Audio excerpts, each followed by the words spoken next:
ایک سوال یہ آیا ہے کہ کسی شخص نے کوئی بات بتائی تھی راز کی ہمیں، اور نہ چاہتے ہوئے انجانے میں وہ بات ہماری زبان سے کسی اور کے سامنے نکل گئی تو کیا ہوگا؟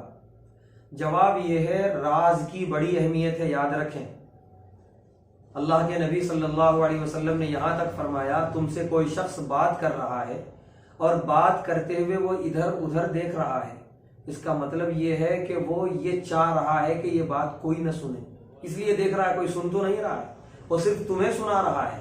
تو پیارے نبی صلی اللہ علیہ وسلم نے فرمایا، یہ راز کی بات تم سے کہہ رہا ہے، تمہاری ذمہ داری ہے راز کو راز رہنے دو۔